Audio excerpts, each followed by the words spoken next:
Hi guys, good morning. Maopay pagmata nako. Wala ko'y work karon gay at Charter Day in Tagbilaran City. So, ako nag-video ra ko ron kay daha ni as sa akong TikTok account regarding sa ako ang mata. So, guys, ako siyang tubagon karon habong wala ko'y work. So, I have time to chika-chika sa inyo. So, first, sige. Sumunod ahon akong eyes is sukad na jud ni siya pag anak nako. Kaya I was gipanganak ko ni mama, magbisaya ra ko guys ha. And napay Tagalog gamay so okay. English yun. Gipanganak ko ni mama is 6 months. So murag na apektuhan bita akong eyes. And then mo to siya para like antod daan hindi pagpanganak nako kay murag 6 months ako gipangat ni mama manggod. So akong eyes mo naapektuhan. And then dako gasto akong grandparents, my lula. And para dili siya mo-adapt sa pika side nako sa akong eyes, pika side. So mo to siya guys. Sa una, and di na ko siya dawat when I was elementary, but kadugayan kay nadawat na siya nako. Labi na katong high school nako na daghan ako nakaila. And sa mga taon na napalibot nako.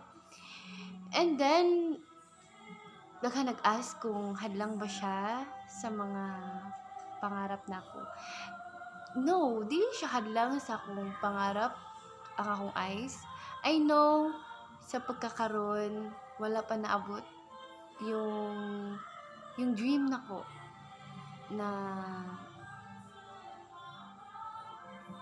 dingog dream job. Gusto ko lang mahilo na kasi nga karon is nag-searching pa ko kung asa jud ko.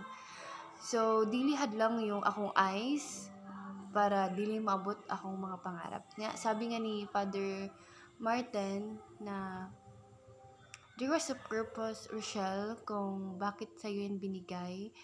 Kasi, sa tawag nito is, di ka dapat mawala ng like, paglaong. And dili hadlang yung kapansanan or your unsang nasa imong mata. So, I'm so thankful kay Father Martin na siya kong my friend and sa pamilya nako. And guys, it's not totally na kanang usahay jud mauwaw ko kay isa pod sa akong mata pero wala mo koy maabot sa akong kinabuhi, di ba? Kung puro ra ko uwaw. So naningkamot ko na maging confident. And I know na hindi hadlang yung kung ano ang nasa akong kung unsa ako karon, kung unsa akong eyes karon kasi nga gipanganak na ko na ingani na ay 6 months ra pa ako gipangat ni mama.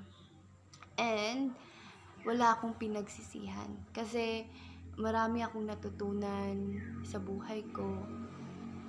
And mora to guys, kung ano daw naon sa akong mata, no, it's because di ko kakuan kung naon basta 6 months ako gipanganak ni mama and then akong eyes may nagpektuhan, di ba? Kung 6 months ra ka gipanganak sa mong parents is pinagsara na siya mabuhi na, but wala giguide ko ni Lord na mabuhi ko, di ba guys?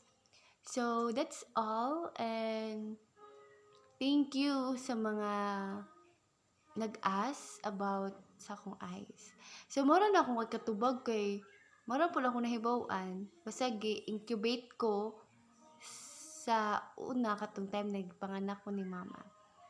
Kay gamay raman ko kaayo kanang basta 6 months ay kinagamayan na ba kayo guys.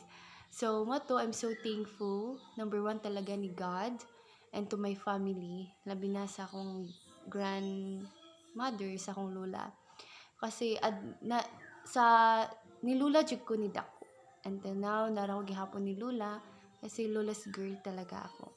And thank you for the prayer. Thank you sa tanan-tanan na nag-love at nag-support na ako. Okay, bye guys!